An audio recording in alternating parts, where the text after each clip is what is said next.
आज का कक्षा शुरू कर रहे हैं।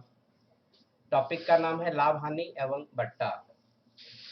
ये देखिए, स्नातक स्तर, उच्चतर माध्यमिक स्तर या बैंकिंग के प्रतियोगिता परीक्षाओं में न्यूमेरिकल एप्टीट्यूड या संख्यात्मक अभिरुचि वाले सेक्शन में पूछा जाता है। एक एक करके इसका हम लोग चर्चा करते हैं।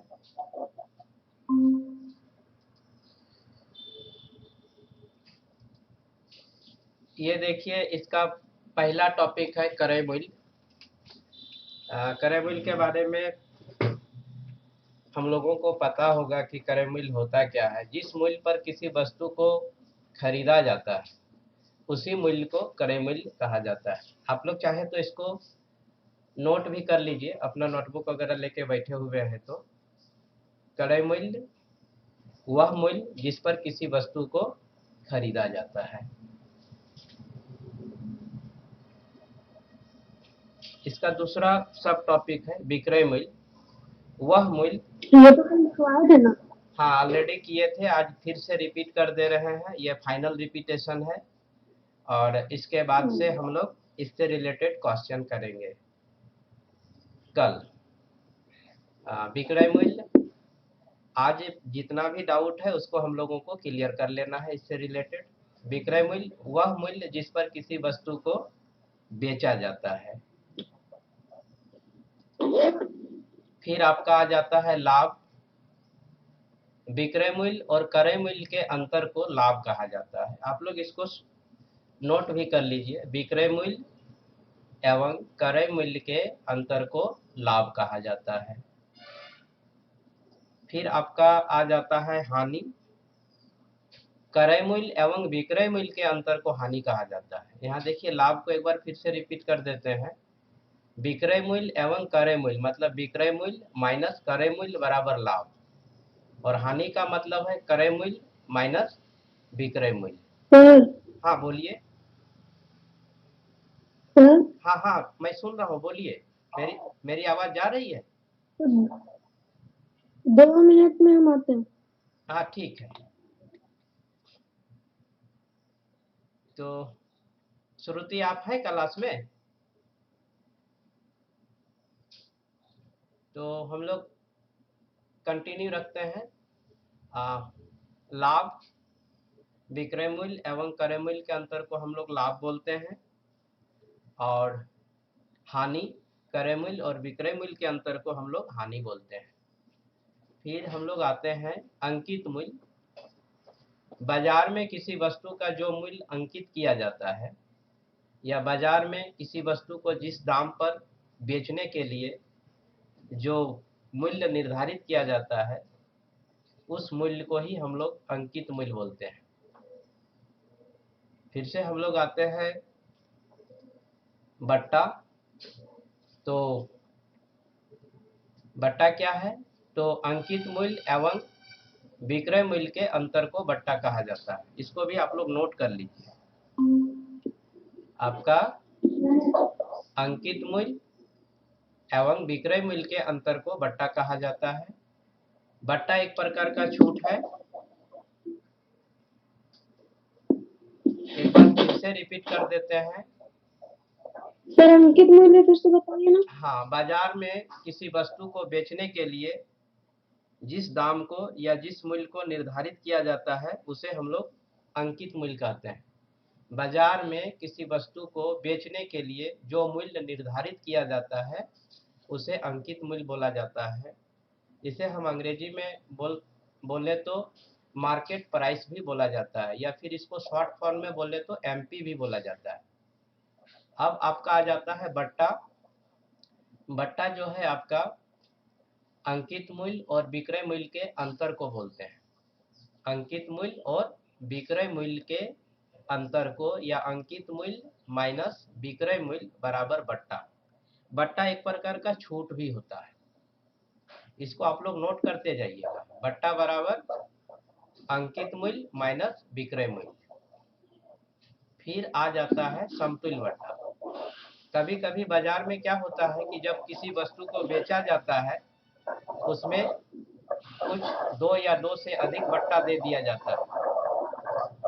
पहले 10% फिर 5%, तो उसका इक्विवेलेंट या समतुल्य बट्टा भी ज्ञात किया जाता है। तो आज हम लोग या लाभ हानि एवं बट्टा से संबंधित ये जो शब्दावली है अति महत्वपूर्ण है। इन्हीं शब्दों का प्रश्नों में जिक्र किया जाता है। एक बार फिर से इसको हम रिपीट कर देते हैं ताकि आप लोगों को समझने में कोई दिक्कत ना हो। क्रय मूल्य, जिस मूल्य पर वस्तु को खरीदा जाता है। विक्रय मूल्य, जिस मूल्य पर वस्तु को बेचा जाता है। लाभ, विक्रय मूल्य एवं क्रय मूल्य के अंतर को लाभ कहते हैं। हानि, क्रय मूल्य एवं विक्रय मूल्य के अंतर को हानि कहा जाता है।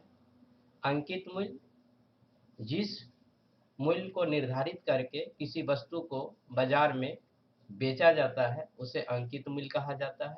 बट्टा, अंकित मूल्य एवं विक्रय मूल्य के अंतर को बट्टा कहते हैं। समतुल्य बट्टा, विशेष अवसरों में कुछ वस्तु को 2 या 2 से अधिक बट्टा दिया जाता है और उसके समतुल्य या इक्विवेलेंट बट्टा हम लोग प्राप्त करते हैं या निकालते हैं। तो it means that these are the most important sub topic of profit, loss and discount. क्रय मूल्य, it means that cost price, the price at which any object is purchased. विक्रय मूल्य, it means that selling price, the price at which any object is sold. लाभ, it means that profit, difference between selling price and purchasing price is known as the profit. हानि, it means that loss, the difference between cost price or purchasing price and selling price is known as the loss. अंकित मूल्य, it means that market price, the price at which any object is ready to sell in the market is known as the market price or MP. Discount, the difference between market price and selling price is known as the discount. In the special occasions such as Eid, Durga Puja, etc., etc., goods are sold in the consecutive discount. For this consecutive discount, we find out one and only one discount, and this discount is known as the equivalent discount or समतुल्य बट्टा। तो इन्हीं चीजों पर आज हम लोग चर्चा करेंगे। लाभ हानि एवं बट्टा से संबंधित जो प्रश्न पूछेगा इन्हीं शब्दों का जिक्र होगा। अगर किन्हीं को कोई डाउट है, कोई संशय है, तो आप लोग यहाँ पर शेयर कीजिए, उस पॉइंट को फिर से हम रिपीट करेंगे। या अगर डाउट नहीं है तो हाँ बोलिए। समतुल्य बट्टा क्या है? समतुल्य बट्टा क्या होता है कि जैसे विशेष अवसरों में, जैसे दुर्गा पूजा हो गया, ईद हो गया या कुछ हो गया, कपड़ा बेचने के लिए या बहुत सारे सामग्रियों को बेचने के लिए उसमें बट्टा दे दिया जाता है कि आप इतना रुपया का सामान खरीदते हैं तो मैं आपको 10% का बट्टा दूंगा। अगर इससे ज्यादा का खरीद लेते हैं तो 10% और फिर 5% का बट्टा दे दूंगा। तो ये दोनों बट्टा को मिला करके एक सिंगल बट्टा या डिस्काउंट फाइंड आउट किया जाता है। उसी सिंगल डिस्काउंट को ही हम लोग इक्विवेलेंट डिस्काउंट या समतुल्य बट्टा कहते हैं। ठीक है, कि इसको और थोड़ा सा रिपीट करें क्या समतुल्य बट्टा को?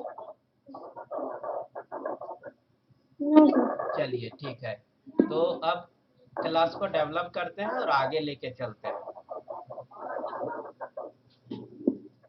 ये आपका लाभ का है जो ऑलरेडी हम लोग यहाँ चर्चा कर चुके हैं। लाभ बराबर विक्रय मूल्य माइनस क्रय मूल्य। इसको आप लोग चाहे तो नोट कर लीजिए।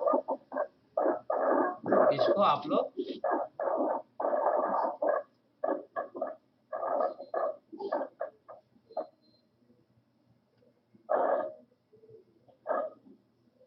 लाभ बराबर क्या हो जाएगा?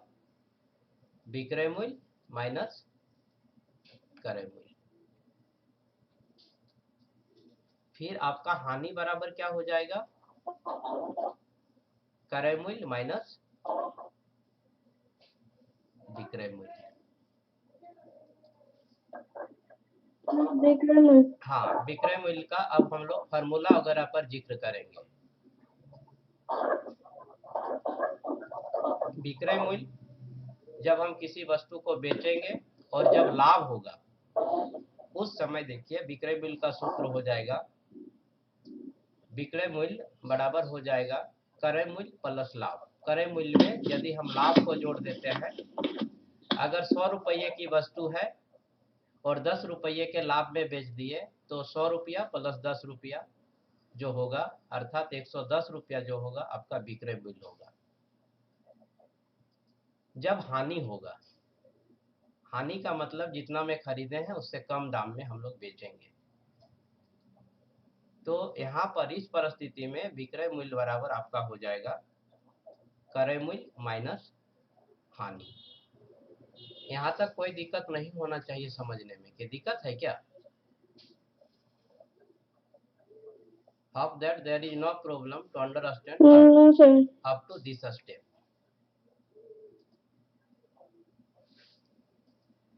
अब हम लोग कंसीडर कर रहे हैं क्रय मूल्य, जिसे अंग्रेजी में परचेजिंग प्राइस भी होता है। जब लाभ होगा उस समय क्रय मूल्य क्या हो जाएगा,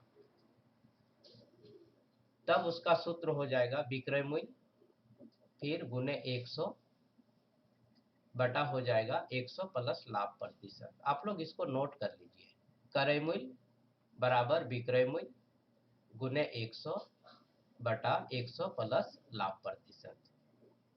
होप दैट आप लोग नोट कर लिए होंगे इस फार्मूला को। इस फार्मूला का जरूरत होगा लाभ हानि एवं बट्टा के प्रश्नों को जब हम लोग हल करेंगे। जब हानि होगा उस समय क्रय मूल्य का सूत्र आपका हो जाएगा विक्रय मूल्य गुने 100 और फिर हो जाएगा 100 माइनस हानि प्रतिशत। आप लोग इसको नोट कर लीजिए। होप दैट आप लोग नोट कर लिए होंगे। नोट कर लिए ना? हाँ, ये फार्मूला में किन्हीं को कोई दिक्कत है आप लोग को? Anybody has problem to understand these two formula which is related to the purchasing price? अगर आप लोग ओके बोलेंगे तो ये जब लाभ वाला रहेगा। हाँ, जब हम किसी चीज को खरीदते हैं या बेचते हैं, ठीक है, जनरली जब किसी चीज को बेचते हैं तो हमारा लाभ भी हो सकता है और हानि भी हो सकता है। ठीक है, यदि 100 रुपया में किसी वस्तु को हम खरीद लिए और 110 रुपया में बेच दिए तो वहां पर लाभ हो जाएगा। अगर 100 रुपया में खरीदे और 90 रुपया में बेच दिए तो वहां पर हानि हो जाएगा। ठीक है, इसीलिए जब लाभ होगा उस समय क्रय मूल्य का सूत्र ये होगा, क्रय मूल्य बराबर विक्रय मूल्य गुने 100 बटा 100 प्लस लाभ प्रतिशत। और जब हानि होगा उस समय हाँ बोलिए श्रुति बोलिए। यहाँ पर क्रय मूल्य या विक्रय मूल्य? अरे क्रय मूल्य का ही ये दोनों सूत्र है, क्रय मूल्य बराबर विक्रय मूल्य गुने 100 बटा 100 प्लस लाभ प्रतिशत। ठीक है, क्रय मूल्य बराबर विक्रय मूल्य गुने 100 बटा 100 प्लस लाभ प्रतिशत। और जब हानि होगा उस समय क्रय मूल्य बराबर विक्रय मूल्य गुने 100 बटा 100 माइनस हानि प्रतिशत। इसको नोट कर लिए आप लोग? चलिए ठीक है, चलिए अब हाँ ठीक है, रुकी गया हूँ। अब ये विक्रय मूल्य पर है। विक्रय मूल्य जब विक्रय मूल्य होगा तो वहां पर भी लाभ पीछे वाला लिखना है। अच्छा पीछे वाला आएंगे तो चलिए ठीक है, यही ना, चलिए नोट कर लीजिए आप।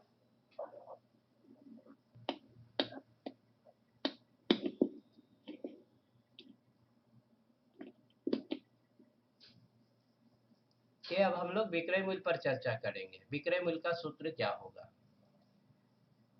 जब बट्टा दिया गया हो तो उस समय हो जाएगा, लिखिए अंकित मूल्य फिर 100 माइनस बट्टा प्रतिशत बटा 100। लिख लिए? जब बट्टा दिया हो तो विक्रय मूल्य बराबर हो जाएगा अंकित मूल्य 100 माइनस बट्टा प्रतिशत बटा 100।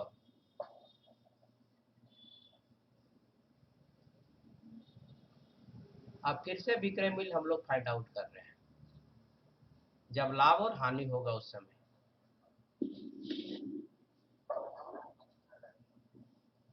अब यहाँ पर हम लोग देख लेते हैं अंकित मूल्य एवं क्रय मूल्य में क्या संबंध है।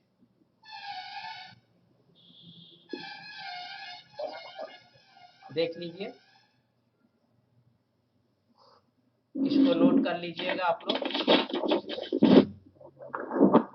अंकित मूल्य, यहाँ हॉल स्टार्ट है, फिर 100 माइनस बट्टा प्रतिशत बट्टा 100, ये हो गया आपका विक्रय मूल्य का सूत्र। जब अंकित मूल्य और बट्टा प्रतिशत दिया गया,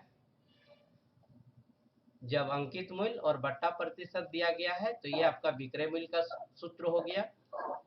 और जब आपका क्रय मूल्य और लाभ प्रतिशत दिया गया है तो उस समय आपका ये विक्रय मूल्य का सूत्र हो गया।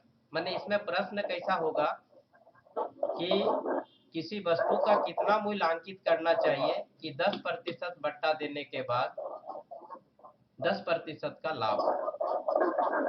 ठीक है, इस तरह के बहुत सारे प्रश्न हो सकते हैं। उसी में से एक प्रश्न हमने आप लोग को, हाँ बोलिए।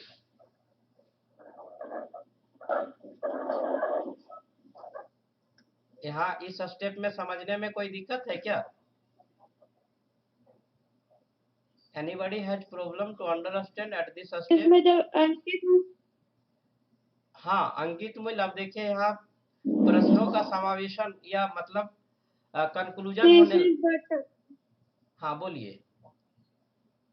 सर इसमें जब बटा वाला जितना बटा जैसे दिया रहेगा तब नहीं फॉर्मूला यूज होगा। हाँ, बट्टा जब दिया रहेगा तो बट्टा के आधार और अंकित मूल्य के आधार पर हम लोग विक्रय मूल्य निकाल लेते हैं। ठीक है, और जब वस्तु का दाम दिया रहेगा क्रय मूल्य और लाभ प्रतिशत के आधार पर भी हम लोग क्या निकाल लेते हैं, विक्रय मूल्य निकाल लेते हैं। दोनों ही स्थिति में विक्रय मूल्य बराबर होता है और इस तरह का प्रश्न प्रतियोगिता परीक्षा में पूछा जाता है। ठीक है, वो सारा जो फॉर्मूला डिटेल्स कर रहे थे वो काफी इजी फॉर्मूला था। ठीक है, आप लोग इसको नोट कर लिए।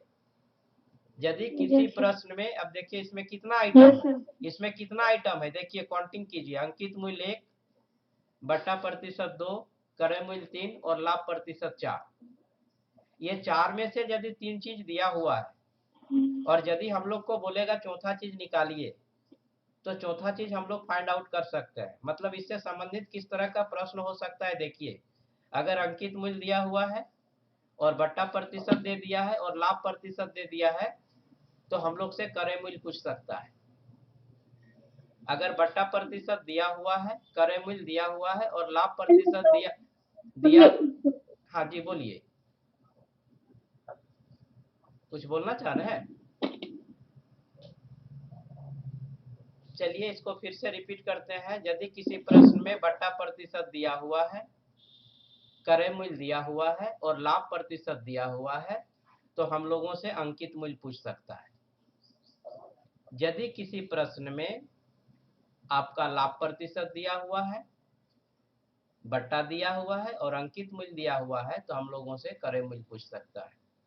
यदि क्रय मूल्य दिया हुआ है, बट्टा प्रतिशत दिया हुआ है और अंकित मूल्य दिया हुआ है तो हम लोगों से लाभ प्रतिशत पूछ सकता है। तो इस तरह से प्रश्न इसमें पूछा जाता है।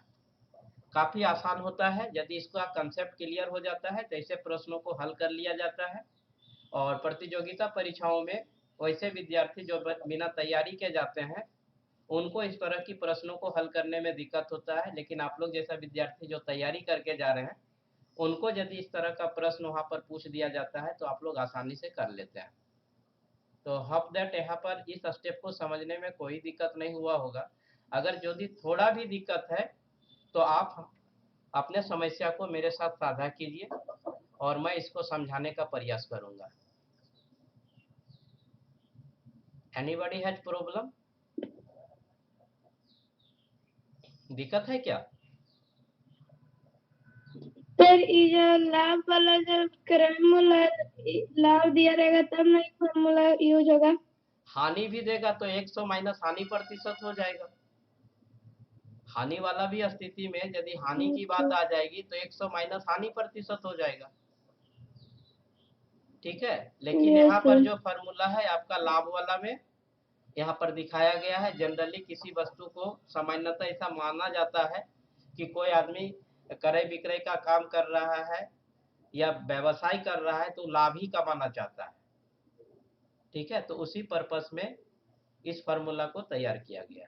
वैसे हानि भी हो सकता है, कभी कभी इस तरह का कंडीशन आ जाता है जहां पर हानि हो जाता है, उस समय यहाँ पर हो जाएगा क्रय मूल्य 100, फिर यहाँ माइनस हानि प्रतिशत। बाकी बाईं तरफ जो है आपका सेम रहेगा, अंकित मूल्य 100 माइनस बटा प्रतिशत बटा 100। आगे चले, यस सर। चलिए आगे चलते हैं। Yes sir. अब देखिए आपका यहाँ पर लाभ प्रतिशत फाइंड आउट कर रहे हैं। लाभ प्रतिशत का फॉर्मूला क्या हो जाएगा, अंकित मूल्य फिर 100 माइनस बटा प्रतिशत बटा क्रय मूल्य और फिर माइनस 100। किस कंडीशन में लाभ निकाल रहे हैं वो देखिए। जब अंकित मूल्य दिया हुआ है, क्रय मूल्य दिया हुआ है और बटा प्रतिशत दिया हुआ है, उस समय हम लोग लाभ की गणना कर रहे हैं। आप लोग इस फॉर्मूला को नोट कर रहे हैं ना? Yes sir. अच्छा, यदि नोट नहीं भी कर रहे हैं तो इसका पीडीएफ मैं शेयर कर दूंगा ग्रुप में और आप लोग के पर्सनल में भी। ठीक है, तो इस स्टेप में कोई दिक्कत है क्या लाभ प्रतिशत के सूत्र को समझने में?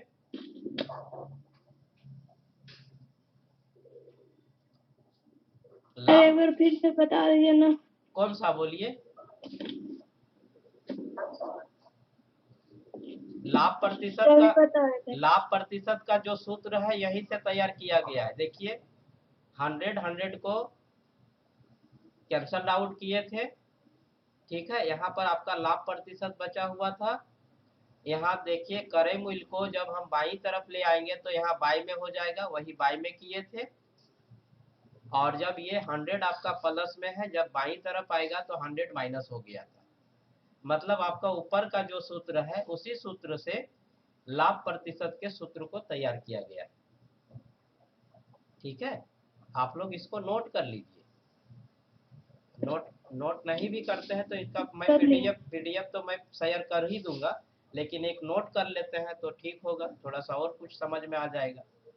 तो इस स्टेप को आप लोग समझ गए, आगे हम चले। Yes sir. चलिए, अब फिर से आ जाता है विक्रय मूल्य जब बट्टा एवं लाभ प्रतिशत दिया हो। तो यहाँ पर देखिए अंकित मूल्य का सूत्र क्या हो जाएगा। अंकित मूल्य बराबर हो जाएगा क्रय मूल्य फिर 100 प्लस लाभ प्रतिशत बटा फिर हो जाएगा 100 माइनस बट्टा प्रतिशत। इसको आप लोग नोट कर लीजिए। अंकित मूल्य बराबर हो जाएगा क्रय मूल्य 100 प्लस लाभ प्रतिशत बटा 100 माइनस बट्टा प्रतिशत। समझ में बात आ रहा है कि नहीं? ये जो सूत्र है आपका इसी सूत्र से लाया गया है, यहाँ देख लीजिए, इसी सूत्र से यहाँ निकाला गया क्रय मूल्य। यहाँ देखिए फाइंड आउट किया गया क्रय मूल्य। ये पहले 100 को हम लोग कैंसल आउट किए हैं और क्रय मूल्य जब इधर दाहिनी तरफ रह जाएगा तो 100 प्लस लाभ प्रतिशत क्या होगा, यहाँ नीचे आ जाएगा। तो अंकित मूल्य 100 माइनस बट्टा प्रतिशत बटा 100 प्लस लाभ प्रतिशत बराबर क्रय मूल्य। इसी सूत्र को बेस लेते हुए वहां पर काउंटिंग किया गया है या कैलकुलेट किया गया है। यही देखिए अंकित मूल्य बराबर क्रय मूल्य 100 प्लस लाभ प्रतिशत बटा 100 माइनस बट्टा प्रतिशत। फिर देखिए क्रय मूल्य को फाइंड आउट किया गया है। क्रय मूल्य बराबर हो गया अंकित मूल्य 100 माइनस बट्टा प्रतिशत बटा 100 प्लस लाभ प्रतिशत। ठीक है, ये टर्म यहाँ नहीं होगा, इसको इग्नोर करना है आप लोगों को।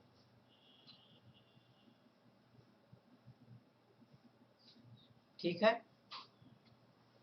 यहीं से देख लीजिए, यहीं से सूत्र हो जाएगा, करे मूल्य इधर बच जाएगा तो अंकित मूल्य इंटू हो जाएगा 100 माइनस बटा प्रतिशत, और ये आपका 100 प्लस लाभ प्रतिशत जो है वो बाई में आ जाएगा। यहाँ पर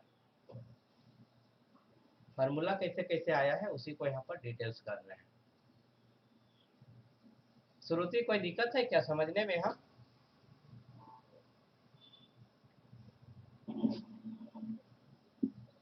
सर हाँ बोलिए। ये तो वही फॉर्मूला बना सर, ये तो अंकित मूल्य वाला था, उसी से कर दिया ना। हाँ उसी से किए हैं, बस एक ही फार्मूला से सारे फार्मूले को डेवलप किया गया है। रजिया आपको कोई दिक्कत है क्या इसको समझने में? नहीं सर। चलिए नहीं है तो आगे चलते हैं।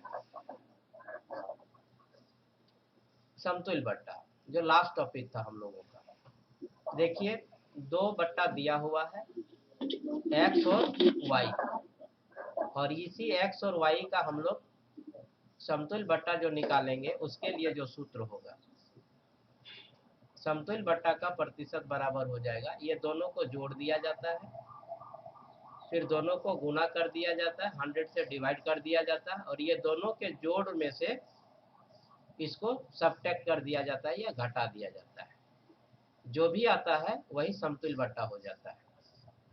अब आप लोग देखिए यहाँ पर एक 20% है, ठीक है, और 5% है, इसका समतुल्य बट्टा कितना हो जाएगा बोलिए तो? देखिए यहाँ पर लगाएंगे 20 प्लस 5 कितना हो जाएगा 25, और 20 गुने 5 फिर गुना कर देंगे 100। यहाँ देखिए करेंगे अगर इस फॉर्मूला में लगाएंगे तो 20 हो जाएगा, फिर प्लस 5 हो जाएगा, फिर माइनस हो जाएगा, दोनों को गुना करेंगे तो 20 25 100 हो जाएगा, मतलब 100 बटा 100 हो जाएगा, और ये जब कैंसल आउट आपका हो जाएगा तो यहाँ 1 आ जाएगा, अर्थात 20 और 5 25 में से जब हम एक सबट्रैक्ट कर देंगे घटा देंगे तो हमारा हो जाएगा 24, मतलब 20% और 5% का समतुल्य बट्टा आपका हो जाएगा 24%। ठीक है, एक सिंपल क्वेश्चन आप लोग को देते हैं, 10% और 10% का समतुल्य बट्टा कितना होगा?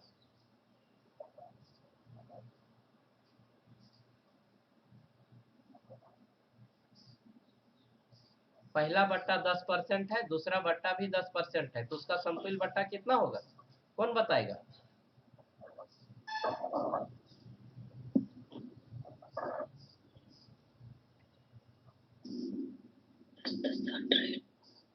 दोनों को ऐड करना है तो 10 20 तो पहले नहीं, पहले दोनों को ऐड करना है, 10 प्लस 10 20 हो गया, फिर दोनों को मल्टीप्लाई करना है, 10 इंटू 10 100 हो गया, और फिर उसको 100 से डिवाइड करना है। हाँ तो 1 आ जाएगा ना, तो 20 माइनस 1 इक्वल टू कितना हो जाएगा? 19 होगा ना? 19 होगा। हाँ समझ में बात आया कि नहीं? हाँ समझ में बात आया कि नहीं? चलिए आ गया तो एक और क्वेश्चन दे देता है इसी में। यदि मान लीजिए कि आपका 5% है, पहला बट्टा कितना है? पहला बट्टा सपोज कर लीजिए आपका 5% है, दूसरा आपका क्या बोले जाएगा? पहला बट्टा 5% है। सर एक बार रिपीट कीजिए ना। हाँ मैं वही रिपीट कर रहा हूँ, क्वेश्चन एक 10% और 10% का दिए थे, एक 20% और 5% का हम सॉल्व कर दिए, आप लोग से 10% का दिए थे। एक और क्वेश्चन आप लोग के साथ साझा कर रहे हैं, पहला बट्टा आपका 5% है, ठीक है, और सेकंड बट्टा आपका 25% है, तो इसका इक्विवेलेंट या समतुल्य बट्टा कितना हो जाएगा?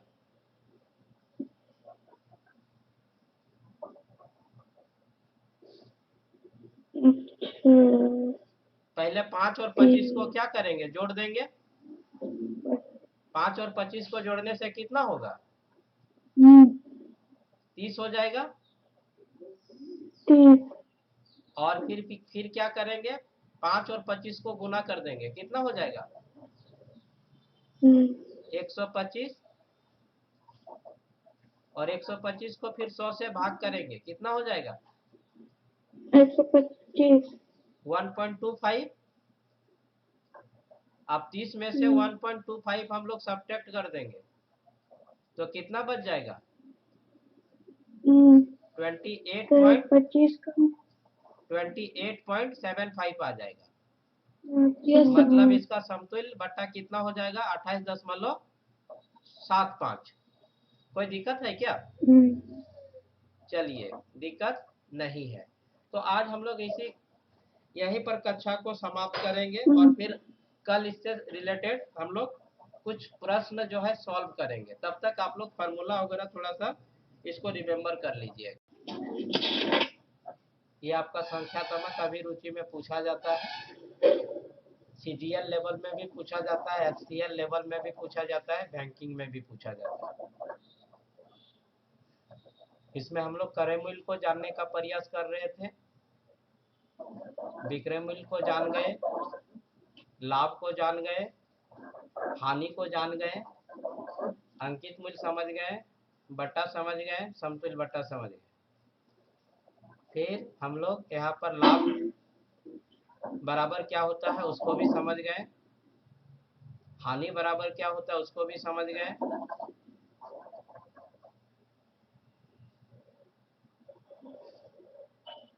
फिर हम लोग विक्रय मूल्य के बारे में फॉर्मूला प्राप्त किए जब लाभ हो रहा था, फिर जब हानि हो रहा था उस समय भी प्राप्त किए। फिर क्रय मूल्य के बारे में हम लोग चर्चा किए जब लाभ हो रहा था, और उसके सूत्र को प्राप्त किए जब हानि हो रहा था उस समय हम लोग फिर प्राप्त किए। और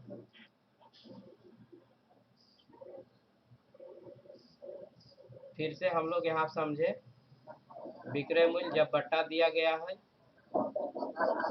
तो विक्रय मूल्य बराबर क्या होगा, या विक्रय मूल्य का सूत्र क्या होगा।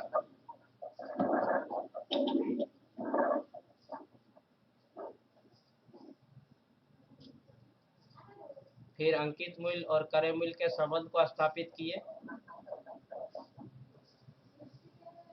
लाभ प्रतिशत इसी में से फाइंड आउट कर लिए।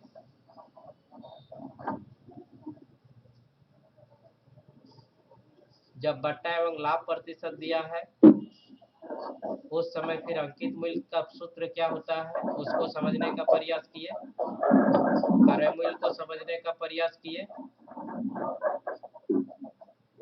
जब आपका क्रमागत बट्टा x और y दिया हुआ है तो समतुल्य बट्टा का सूत्र क्या होगा उसको भी समझने का प्रयास किए। आज हम लोग इतना ही चीज स्टडी किए, आप लोग इसको एक बार देख लीजिए, कल इससे संबंधित हम लोग प्रश्नों को हल करेंगे। और आज का कक्षा यहीं पर हम कवर कर देते हैं।